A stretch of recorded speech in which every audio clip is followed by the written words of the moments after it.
Welcome to Lynn Cullen Live. Talk radio without the static.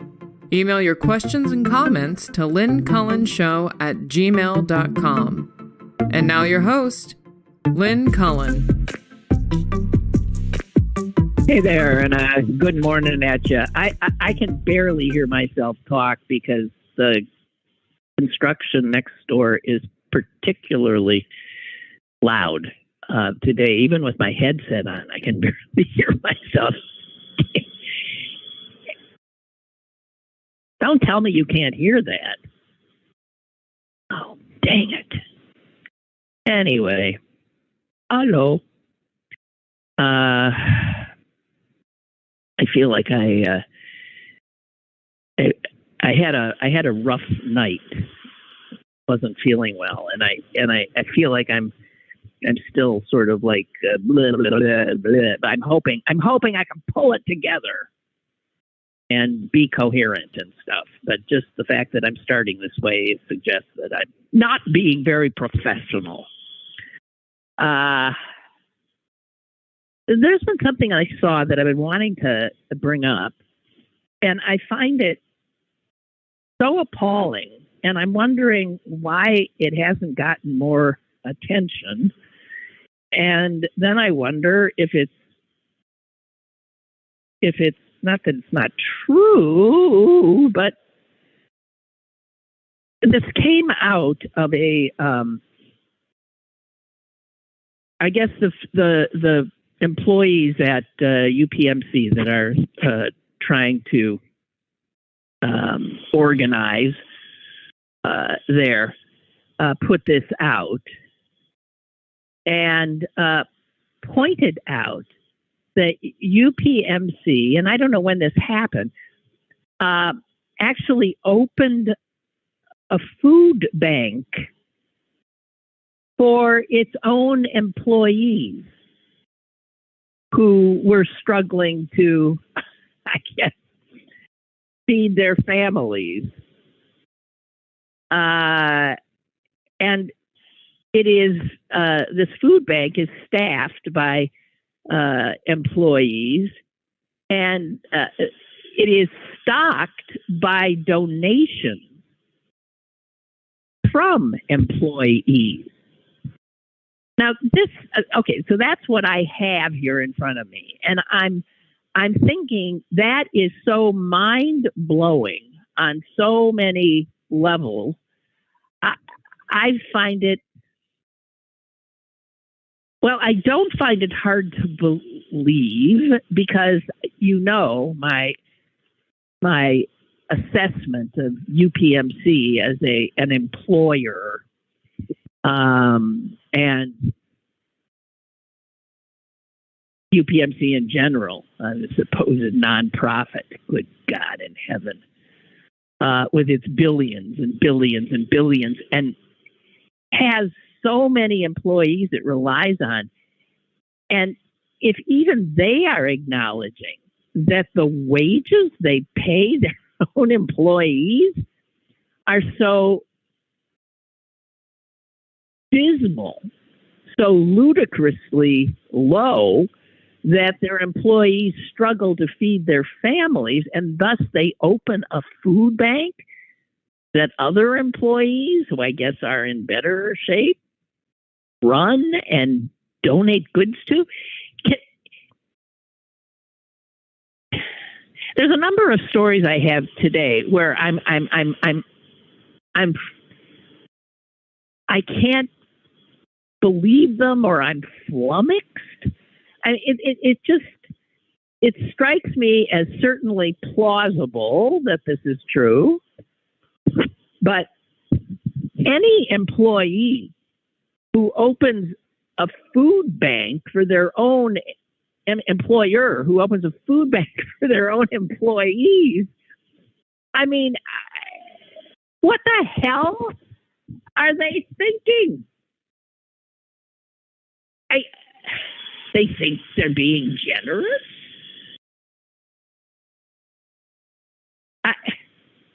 It doesn't occur to them that they obviously must not be paying a living wage to these people. My sense of how vile the management of UPMC is unabated and has been for years and years and years and years. And it's from talking to people who work there, and not all of them in low-paying positions, believe me. Some in very high-paying positions. Them doctors. And it just seems as though everybody loathes the administration of that hospital. Just saying. But the fact that I just can't get by it, the fact that an employer would not draw the obvious conclusion that it's not paying its employees enough if it feels that it needs to open a food bank for them. God almighty. So, if any of you have any more information on that, I would love it. And the other thing that I saw, and this was in the sports section of the New York Times today, that has got me with knitted brow, because I don't understand how this is possible. First of all, I find it funny that it's about chess, and chess is covered in the sports section. I don't quite get that either.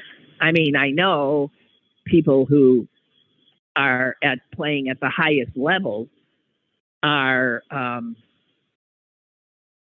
engaged in a competition, but all competition doesn't seem to fall comfortably under the banner of sport.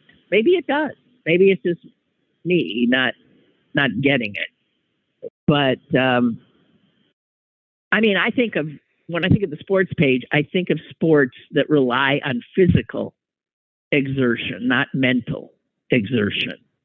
And believe me, I know how exhausting mental exertion can be, and how you do have to be in physical shape as well to, I guess, handle the mental exertion. But the thing is the story is about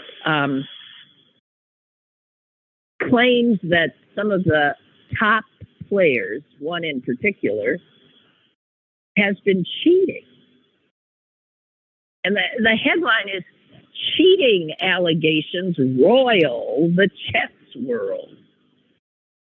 Now, I read the piece. I hop, skipped, and jumped through it. And I still don't understand how you cheat. I mean, if a chess match is played in front of an audience and it's two people sitting across a ball table, moving pieces on a board, I mean, the cheating that would be referenced would mean that they were getting help, right? So, I mean, other than having some thing implanted, electronic, I don't get it. What? And I never saw in this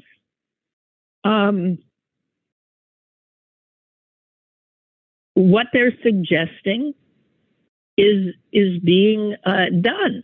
It seems that like there's a certain player that is just playing so well that nobody can believe that he isn't somehow cheating. And the same guy that they're sort of focusing on has admitted that he has cheated on in playing in an online tournament. Which, okay, that's, I mean, okay, so we know he's capable of cheating. But then why don't they explain what the hell the cheating would be like? And it says here something about they have cheating detection systems. And it is about a player potentially using computer assistance.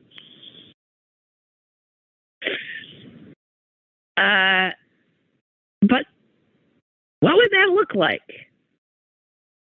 I mean, we see, I've always been bemused by some of the cheating scandals in baseball, you know, that had to do with bizarre things like, you know, somebody bang it. Is there one where somebody was like sort of making a sound of, I don't know. It's just bizarre that people would spend so much time and energy figuring out how to cheat. Oh, wait. It says here in 2013, somebody, a grandmaster, was accused of cheating by using a device hidden in his shoe. And his refusal to remove his shoe at the request of the people running the match was taken as an admission of guilt. Okay. All right. So maybe I missed that part. So they think somehow he's getting something from somewhere. I still don't get why it's on the friggin' sports page. Really don't.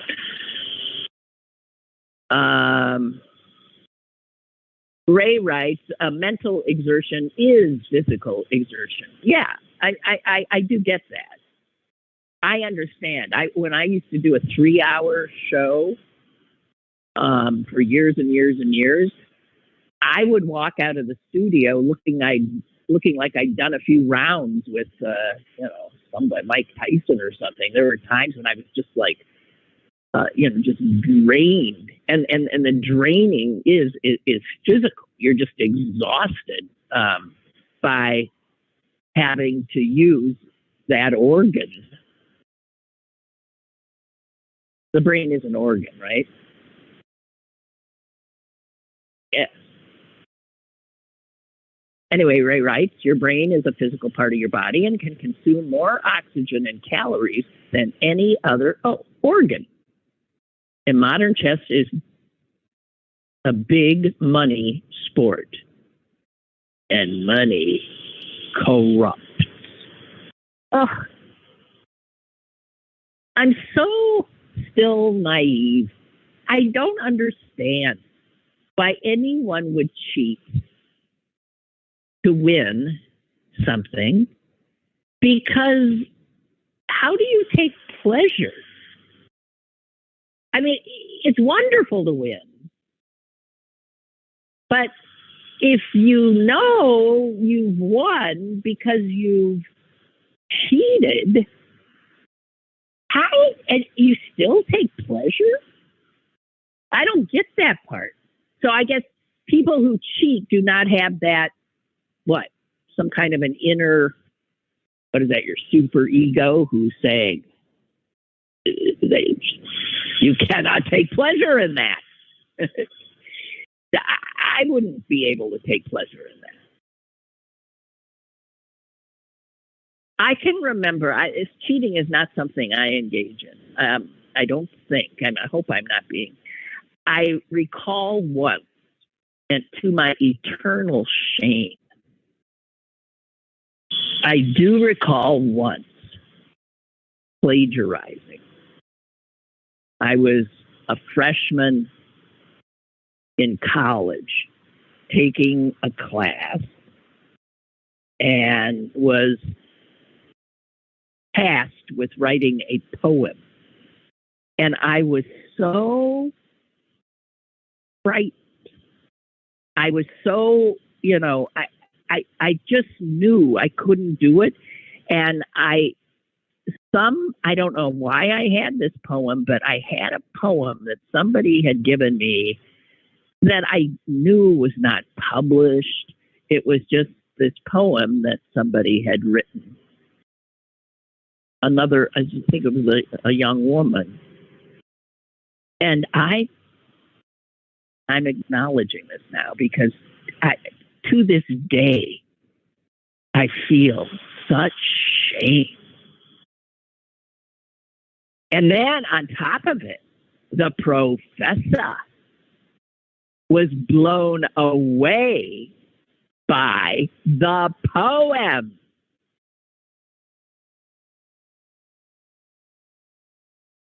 And there's another thing about cheating.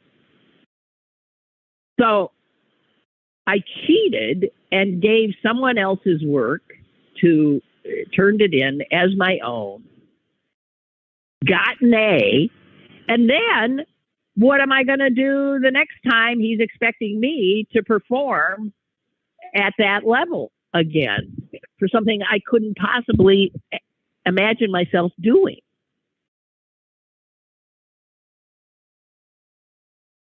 I still to this day remember words in that poem that I didn't even know what they meant. One was marmoset. What is it? You know, you would think after all these years I would have looked it up. Do I think I maybe did at some point? Is it a small monkey? I'm just saying. And then there was another one, a monk something.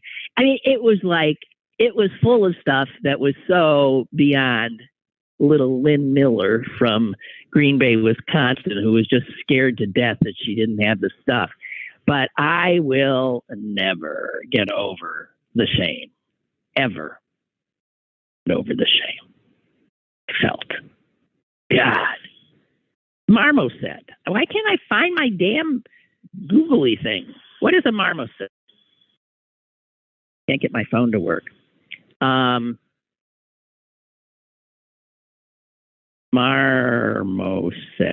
And maybe just showing... It's a monkey. So I think I did. I must have looked it up. It's a monkey.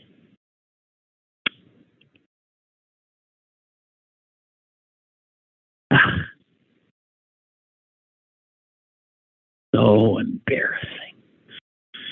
So, I think, we got callers. I'm sorry. I just saw that. Hello? Hello? Hey, Lynn, it's Mike, your neighbor. How's it going? I'm okay. Can you hear that noise, by the way?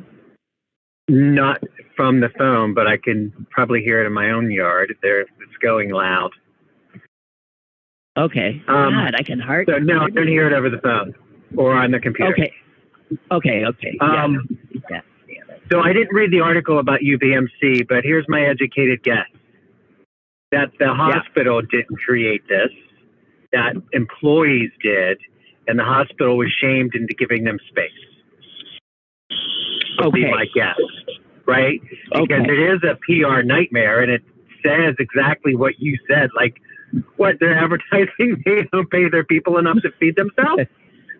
Yeah. And a bunch of do-gooder liberals felt bad that they make six figures when, somebody mopping the floor can't feed their kids. So that would be my guess, but I have no proof of that. And about the cheating thing, I read the article, and the one I read was a bit more descriptive. So if any of the audience is squeamish, put your fingers in your ears. So apparently, the theory is he has something inserted in his anal cavity that buzzes and tell him what moves to make. And who's ever buzzing it is entering the commands in the computer. So the computer is really playing against the other component, other person. Other opponent. Right. What they can't figure out is how would you know which buzz meant, move to this and move to that. Excuse me while I try to interpret these buzzes in my butt. Right. Oh my God. So they'd have to have created an entire language, right? I mean, like, right. if I'm telling you well, to probably move, not entire language. I'm sure he plays the beginning of the game just normal, right? He's not an idiot. Yeah. He knows how to play tennis. But towards the end, when it's getting really tight, because apparently no computer, no pun intended, when a computer, no human can beat a computer at chess. Yes, that's true. That's what the theory was. So he wouldn't need to be buzzed through the entire time, just at key positions, so to speak. Wow, so that's it. And I guess they don't want to say that. Well, I guess they don't want to say that. I mean, that's ridiculous because I read this article and I thought, well, what are they talking about? I mean, if the one guy who had something in his shoe wouldn't take his shoes off, but what are they supposed to say? Can we look up your anus? I mean, what do you do with you? Maybe they need to go be X-rayed to make sure there's nothing. They would have to agree to be X-rayed to make sure they're not in some way have some device on them. Oh my God! But do you get my point about what is the pleasure?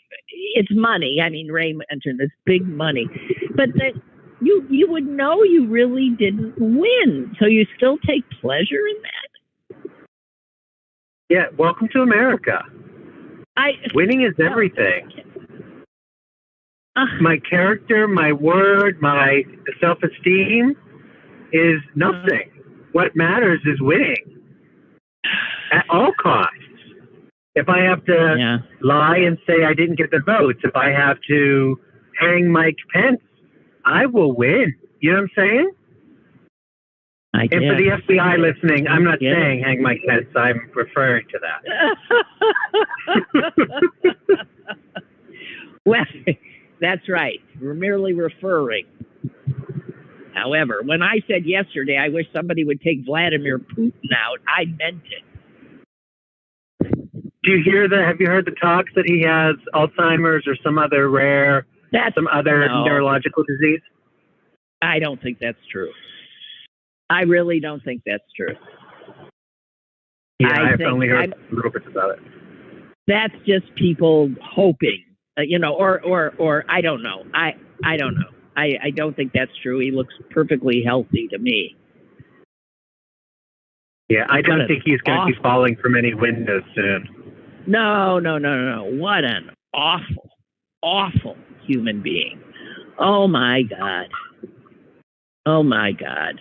Do you think it's almost impossible for a truly good human being to rise to such power? Well, they say power corrupts absolutely. Is that the phrase? Well, absolute power corrupts. Absolutely. I would hope that I'm not like that. I was just talking to my family the other day, and I said to them, when is enough? Like, because they were talking about that Brett Favre guy, and that he did that all for that money. And I said, when is enough? The guy made over hundreds of millions. Yeah, what is that about? It's just mind-boggling. You have hundreds of millions of dollars, and you're still willing to take food from the mouths of babies to get more. It's beyond belief how awful some humans are. You've said this before. As a species, we are really horrible. You think we are? Right? We really are. We really are. Pretty goddamn awful. Although some of us are. There's some of our species that are quite wondrous, but too many awful ones. Too many awful ones. What I learned when I worked at the Pittsburgh AIDS Task Force was I met the worst of humankind and the best of humankind. For every horrible person, I assume there are really good people, but and there are some amazing people in the world, but the Brett Favres and the Donald Trumps and the Jared Kushners really make the rest of us look horrible. Yeah. just horrible. Oh, well, what we going to do? I thank you for the call and all that information. Thank you. I think you're on. Anytime. Okay. Okay.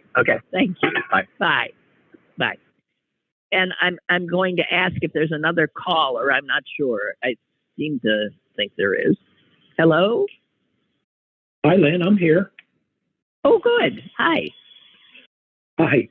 First of all, blessings for the new year for you and your family. And by the way, I cannot hear your construction either.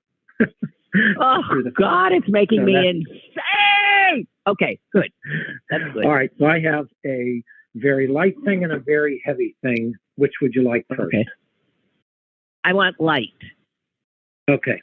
The light is I have not laughed so hard in a very long time as when you and your sister a couple weeks ago, you were telling that story about the alligator and the guy in Florida.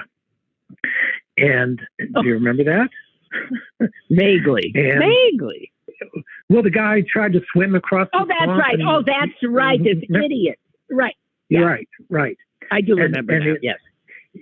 And the thing is, when I think about when something affects me like that, what I realize, especially for you, is that it's not just the content of what you're talking about, but it's the timing and the pacing. And you've done this thousands of times, so you're a master at it. But especially when it works well between you and Susan, just the timing and the pace and your pauses when you would then move on to the next part of, his idiocy. I was just almost rolling on the floor. So I'm so glad to hear that. Oh, thank you. Very, very funny. Okay. To me, I just want to say this. To me, the funniest thing in that story was him climbing a tree and trying to flag down airplanes flying over. I mean, well, every piece of it was funnier than the last piece. That I guess so. Kind of thing of it. It built on itself as you went on. Can't make it up. Can't make it up. Okay, now that the darker. Here's the heavy thing. My wife and I were watching the first episode of the Burns film, and we've only watched the first one so far. We had to look at this twice, maybe even 3 times. About 20. If you get a chance, you might be curious to do this. At right around the 26-minute mark of the first episode, there is a clip of a march by the KKK, and it's circa 1920s, somewhere in there. And the signs that the groups were carrying, there were 3 groups in the foreground of that clip. One was East Liberty, KKK. One was, and we froze it to make sure we were reading, because we couldn't believe our eyes. One was the Bellevue KKK, which is where I grew up, and the third one was the Homestead KKK. And those 3 groups were marching, in a huge march. And, and again, we had to keep looking at it. Are we really seeing this to think, so here's the crazy thing about time, that I kind of go crazy with every now and then. When I graduated from high school in 1970, can you still hear me okay? Yes. Okay, I'm sorry. When I graduated from high school in 1970, it was almost to the day 25 years after the end of World War II. Okay? Mm-hmm. Mm-hmm. It is now 47 years after the end of the Vietnam War. Yeah. Give or take. And when I think about when we were seniors in high school, how the most we learned about World War II was not much more than, Hitler was a bad guy and, did awful things and we won. And that was, virtually about it. think of what has happened between 1970 and today, and what little kids who are now in their senior year going to college and so on, think about what little history, quote unquote, more recent history, our lifetime kind of history. Think about what little they know. And to think that those marches going on in the 20s were only, 40-ish years away from when I graduated from high school. Mm-hmm. Mm-hmm.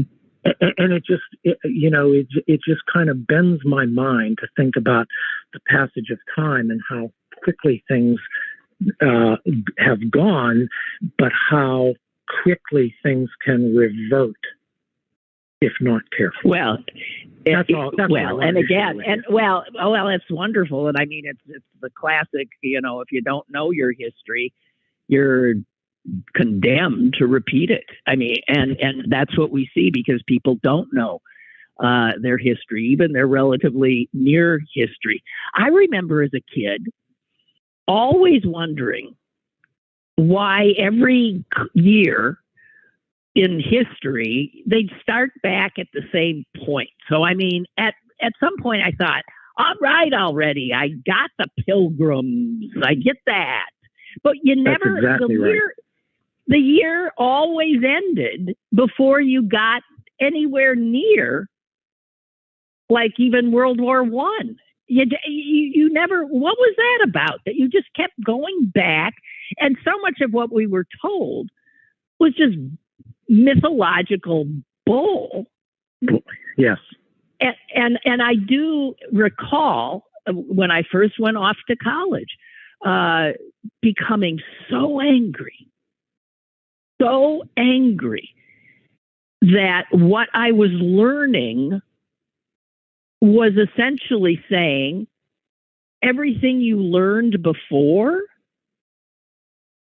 wasn't correct.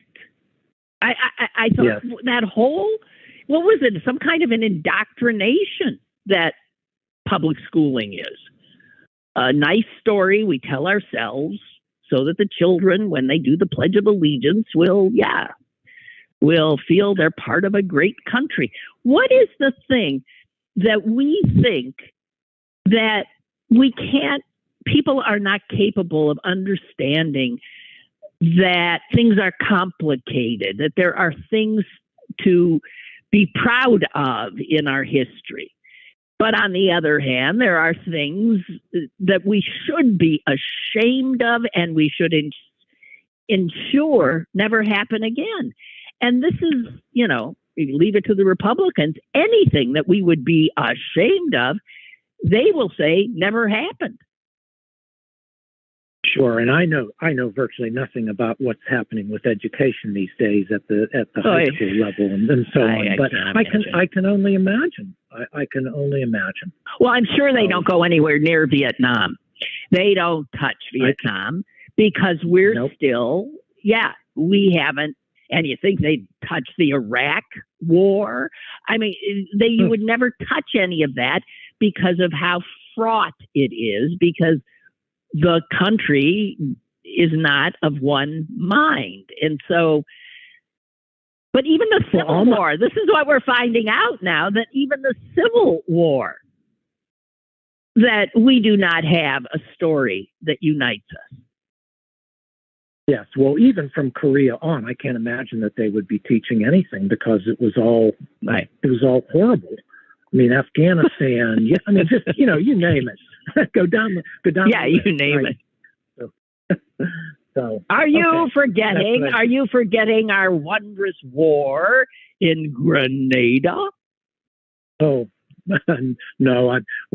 I try to forget it, but I can't.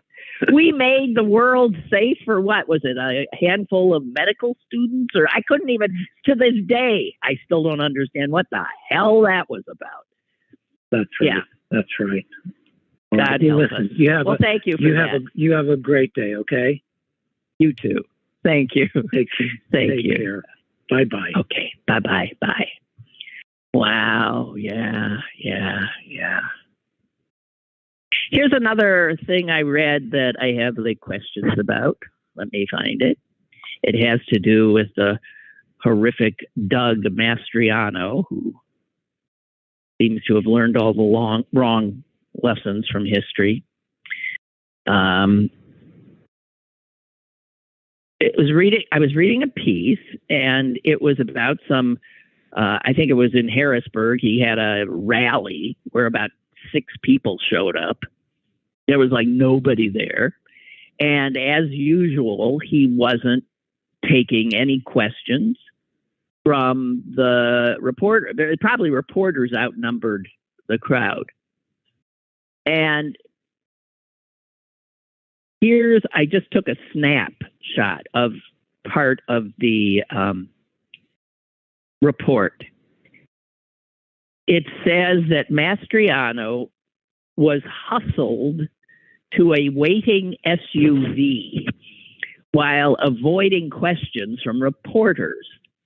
A Pennsylvania state trooper shoved a local newspaper reporter out of the way as he tried asking Mastriano if he would accept the results of the November election.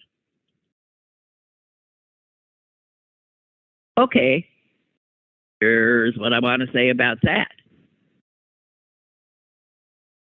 Why are state troopers who we employ, our tax dollars employ, who are they to act as thugs for Doug Mastriano, who seems to be surrounded by a lot of thugs anyway? He hires his own thugs. They can push reporters out of the way, people just trying to do their jobs by asking someone who wants to be the governor of the state a question or two. But I was really freaked when I saw that. And as a citizen of the Commonwealth, I sure as hell like to know how a state trooper is running interference when Mastriano has his own brown shirts around him. It just upset me. Man. Okay. I have to tell you, where did I see this? Because the last caller talked about the Ken Burns documentary, which I continue to recommend if you want some history. I want to note the passing of a Pittsburgher, Judah Samet, man's name. He died, I think, 2 days ago. I believe he lived in Squirrel Hill. And boy, this is a guy who lived an extraordinary life, and one which encompasses much of what the Ken Burns documentary references. Judah Samet always said, "I'm a professional survivor," and man, was he ever. This guy was, I think, 7 years old when the Nazis put him and his brother and his mom and dad in a cattle car and brought them to a place called Bergen-Belsen. Probably heard of it. It was a slave labor camp, and at the slave labor camp, they did not have crematoria or gas chambers. They had they just starved their slave workers to death. So you died of disease, and this little kid was put to work. And he didn't talk about any of this. His kids said, his daughter, who ended up being an editor at the Philadelphia Inquirer, said that he never spoke of what he had endured.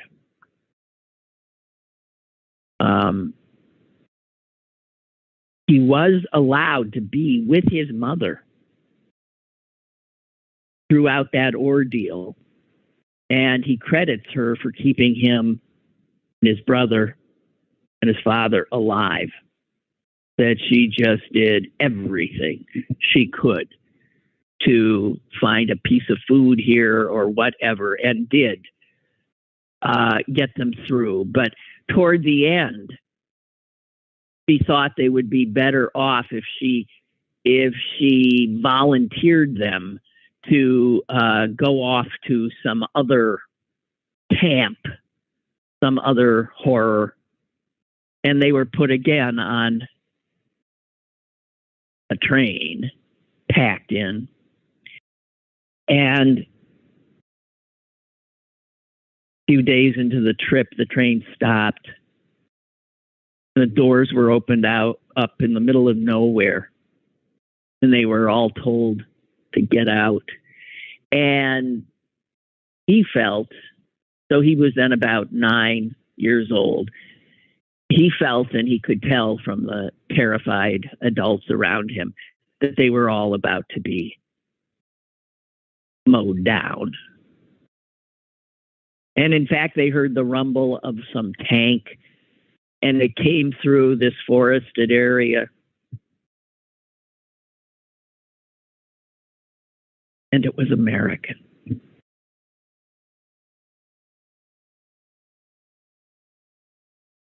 So that was Judah Samet's first survival.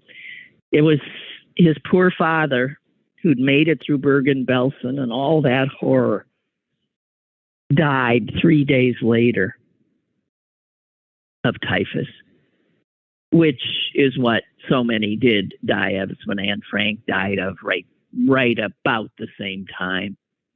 People who had almost made it.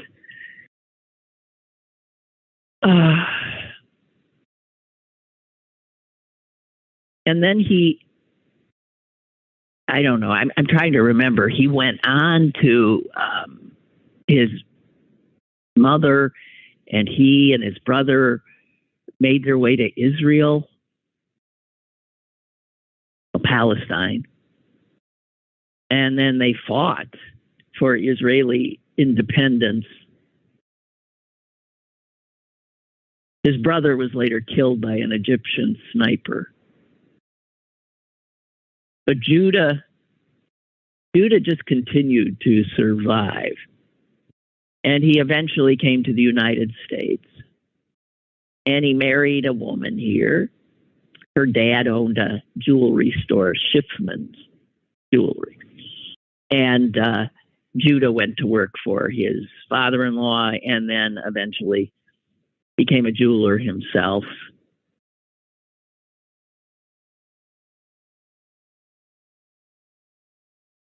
And in October morning, 2018, Judah, who always went to services, got waylaid a little bit by some woman as he was leaving his apartment building, and he arrived at the synagogue 5 minutes late. And as he was about to get out of his car, he heard gunfire.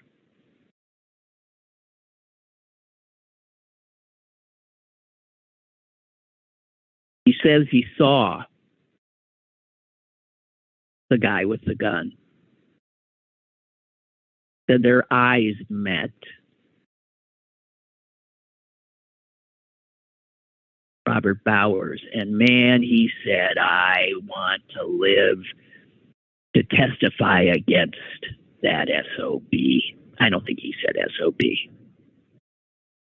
And he was just beside himself that this trial was taking forever to get underway. I mean, think of it. That happened in 2018, right? So it's 4 years later, and Bowers has been sitting, getting fed and feeling fine and represented by attorneys.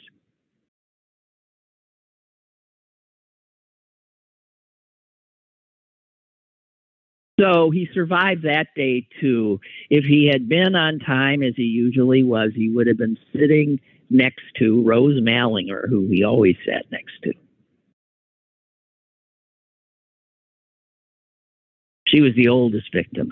She was in her 90s.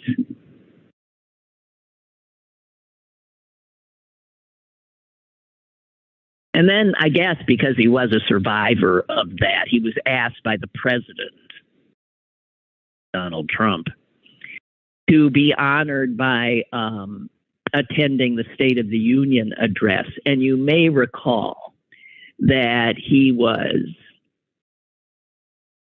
acknowledged by the president, as people often are, props in the State of the Union addresses. And he stood up, and it also happened to be his birthday. And that was noted too. And damn, if the entire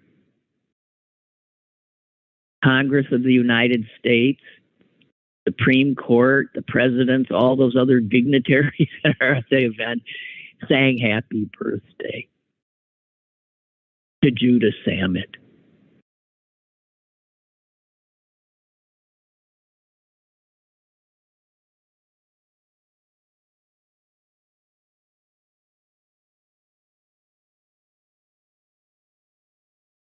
So it's quite a life.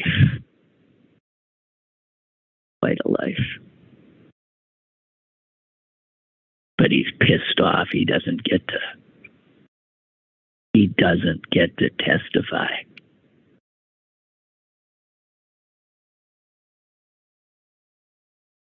Oh, I'm sorry. There's more callers coming in. Guys, forgive me. See, what happens is I pull over to, like with that, I pulled over to an obit that I had, and then I'm not seeing I'm sure if I knew how to operate a computer better, I could have all of this right in front of me, and I just don't. So forgive me. If there's any callers there? Hello? Hello? Oh, hi. There is. Hi. Hi, Lynn. Hi. I was just thinking about what you were talking about, what we were taught in school as far as history is concerned. I, too, watched the Ken Burns, and other than hearing you speak about it, I don't know anyone that watched it. And anybody that I told about it, they said, oh, well, we know. Yeah, we're not going to watch it. We know everything. And it was so mind-boggling to me. Yeah. And Isn't it? Yes. I mean, it was so upsetting, but it just it's just unbelievable. And it just reminded me of the feeling that I had when we were in D.C. and went through the Holocaust Museum. I mean, it physically makes you sick.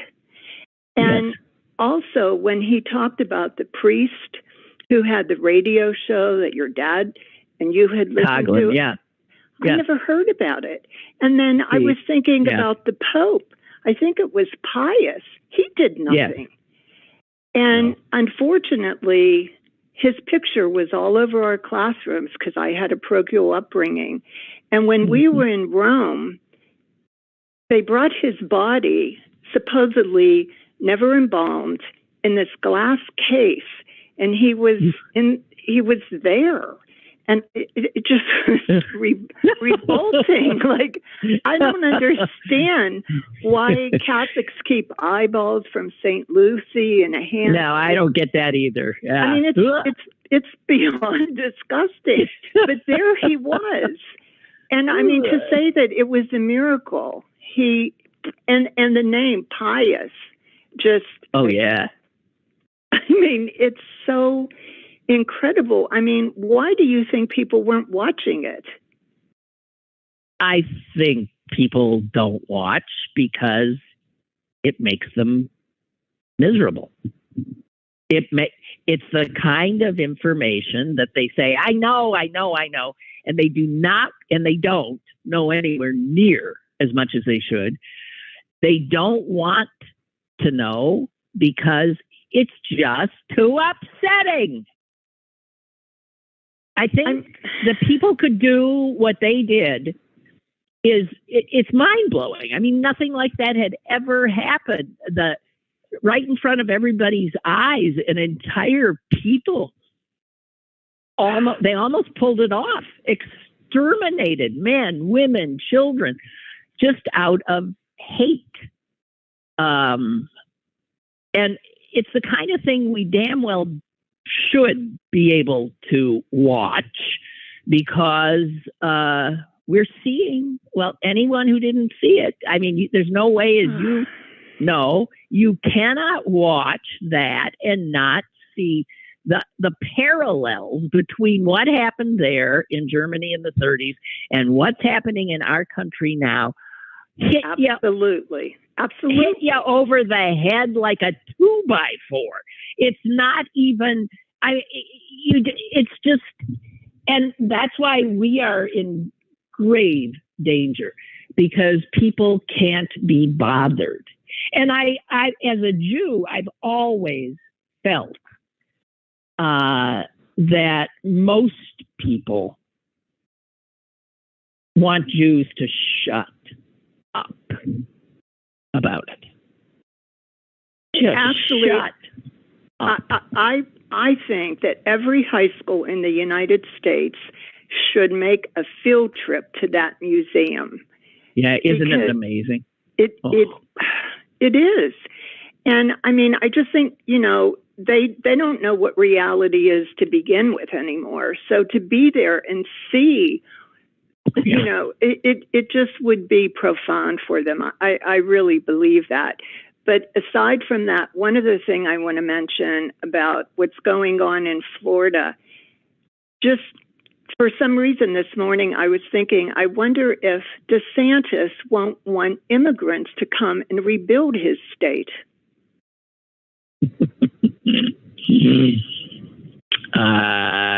Well, they can't, they don't have enough people to harvest crops anymore. Exactly. Right. So, I don't know. Isn't it doesn't he understand? Recently, when I was visiting our daughter in California, I was getting the red eye back. And so I just said to them, I'll take an Uber back. And it was the nicest man who is an immigrant from India, hardworking, a young man, college educated, that is doing this side job so he could bring his parents over, and just telling me about how his friends, when they come to this country, that's all they want to do is work and get ahead. Why do we always feel that way about immigrants? I don't understand it. Well, as the show also points out, this has been a constant thread in American history. This demonization of whatever group is coming in. I mean, when I think of, Italians who might now be anti-immigrant and happily, jump on the Republican Party's bandwagon, I think, good Lord, what are you guys thinking? This was how your grandparents and great-grandparents were seen as vermin and Jews, vermin, and on and on. They were not considered white. You only got to be called white if you were, even though like Jews appear to be white, they're not white either, because white is special. So it's odd. I mean, I've often thought that the Statue of Liberty is one of those, it's one of those symbols that, makes your heart soar and makes you proud. It always made me proud to be an American. But we have not honored the creed that she supposedly embodies. Right. Give me you're tired, you're poor. Are you kidding? It's revolting. It really and truly is. But I'm going to end it by saying have a nice weekend and safe travels. Thank you. Thank You're you very welcome. much. Love Okay. your show. Bye. Bye-bye. Thank you so much. Bye-bye. Well, this was wonderful today, getting to talk to so many of you. I just have to remember to keep an eye on whether or not you're on the line. I'm just not. And here I was concerned that I might not have enough to talk about, and I haven't gotten to half of what I was going to talk about. Yeah. So, okay. So next week I'll be, I believe, as fall goes as planned, doing the show from Green Bay. Although next Wednesday there will be no show because it is the holiest day of the Jewish calendar, Yom Kippur, and it'll be weird. I'll be joining my mom at the synagogue that I grew up in, and it'll be odd to be back there. I haven't been back there, well, since my dad's funeral, but I don't know. So anyway, yeah. So that'll be no show Wednesday, but Monday, Tuesday, and Thursday for sure. And I'll look forward to all of that and hang in there. So the January 6th committee is like supposedly interviewing Ginny Thomas right now. Oh boy. Oh boy. Speaking of vile human beings, there's one. Yeah. Okay. I guess that's it. I have to tell you, I have on my computer, it says it's 11. On my phone, it says it's 10:58. On the little clock radio-ish thing I have in my site, it says it's 10:57. What the hell time is it? I always thought that these computers and things, they knew they had the correct time, or that you didn't even have to put it in. There it was. So why is that? I don't know what the hell time it is, but it's close. Archived at pghcitypaper.com. The opinions expressed on Lynn Cullen Live are those of the host and do not necessarily reflect the viewpoints of Pittsburgh City Paper or its advertisers.